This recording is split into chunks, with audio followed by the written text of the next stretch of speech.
तब तक तुम्हें अर्थात राजा यूनास को और रानी को दोनों को यज्ञ मंडप में ही रात्रि में सोना होगा। महलों में आना नहीं होगा जब तक यज्ञ विश्राम न हो जाए, यज्ञ संपन्न न हो जाए। राजा ने अनुमति दे दी कि ठीक है, मुझे ये स्वीकार है, जब तक यज्ञ की पूर्णाहुति नहीं होगी हम राजमहल में अपने कदम नहीं रखेंगे। यज्ञ प्रारंभ हुई विप्रमंडली के द्वारा और जैसे ही मध्य का समय आया, एक रात्रि की बेला का समय है, महाराज यूनास को प्यास लगाई। अब वहां पर यज्ञ मंडप में कोई नौकर तो थे नहीं कि आदेश देते कि मुझे जल की व्यवस्था करो। वहां पर तो केवल रानी थी। रानी से कहा कि महारानी, मुझे बहुत जोरों से प्यास लगी है और अर्धरात का समय है, यदि मुझे जल की व्यवस्था ना हो पाएगी तो मेरे प्राण निकल जाएंगे। महारानी ने इधर उधर देखा, कहीं जल मिला नहीं, तो एक कलश जो मंत्रों के द्वारा अभिमंत्रित था, वो कलश वहीं पर यज्ञ वेदी में रखा हुआ था। उस कलश को उठा करके महारानी ने राजा यूनास को दे दिया। राजा यूनास अत्यधिक प्यासे थे, इसलिए उन्होंने भी कोई विचार नहीं किया, क्योंकि प्राण निकल रहे थे। तो उन्होंने बिना सोचे समझे, बिना विचार किए हुए उस कलश के जल को पान कर गए। और महारानी ने वो कलश थोड़ा हट करके जहां पर रखा हुआ था, उससे थोड़ा स्थान को हटा करके वहां पर कलश रख दिया। प्रातः काल विप्र मंडली जब यज्ञ अनुष्ठान करने के लिए वहां पर उपस्थित हुई और देखा कि ये जो कलश अभिमंत्रित कलश था अपने स्थान पर नहीं रखा हुआ है, निश्चित है इसको किसी न किसी ने हटाया है। विप्र मंडली ने पूछा कि राजन, ये कलश यहां से किसने हटाया?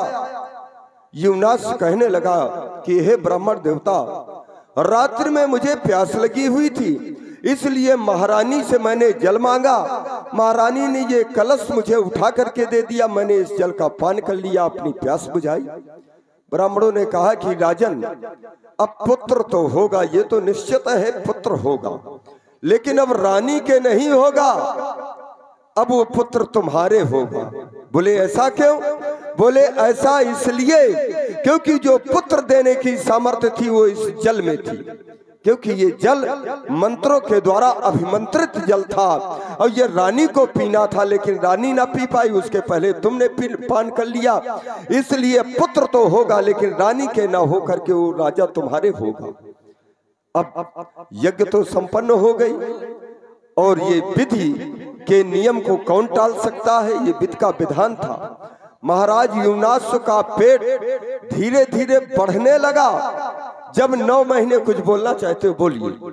और देखिए, हमारे जितने भी भंडारा के कार्यकर्ता हैं, कृपया वो सब लोग भंडारा में पहुंच जाएं। जितने भी कार्यकर्ता हैं जहां भी हैं, अभी आप सब लोग भंडारा में पहुंचे। धन्यवाद। 9 महीने व्यतीत होकर के जब 10वां महीना आया, महाराज यूनास के उदर में पीड़ा होने लगी। ये प्रसव वेदना जिसे कहते हैं। देवताओं में एक ये कौतूहल बन गया कि अब ये तो एक विषम परिस्थिति है कि नारी के पुत्र होना चाहिए, लेकिन यहाँ महाराज के गर्भ में जो पुत्र पल रहा है इसको कैसे निकाला जाए। देवता उपस्थित हुए। ब्रह्मा जी ने बट वृक्ष से, बट वृक्ष के पत्ते से बाएं कुछ को शल्य चिकित्सा जिसको बोलते हैं, उससे बाएं कुछ को काटा और वहां से उस बालक को निकाला। जब बालक बाहर आया उधर से, बालक रोने लगा। क्यों? क्योंकि उस भूखा था बालक। अब उसको दुग्ध का पान कौन कराए, अब ये समस्या उत्पन्न हो गई। बालक तो निकल आया, लेकिन अब उसे दूध कौन पिलाए, उसकी भूख कैसे शांत हो। तो वहां पर देवराज इंद्र थे। इंद्र ने अपने अंगुष्ठ का पान कराया, यानी मां स्वयं इंद्र बना। इंद्र का नाम है एक धाता। तो जब धाता मां बना तो उस पुत्र का नाम आगे चल करके मान धाता हुआ। धर्मात्मा राम एवं सौमित्र लक्ष्मण, ये कथा मैंने इसलिए सुनाई क्योंकि ये कथा विधि के नियम के विपरीत घटित हुई है और ये कथा तुम्हारे वंश से भी संबंधित है, इसलिए मैंने ये कथा को तुम्हें सुनाया है। अब देखिए भोजन हो चुका, भोजन के बाद कथा भी हुआ, अब भजन होना चाहिए, तो तुमहू करिए, हम करते हैं।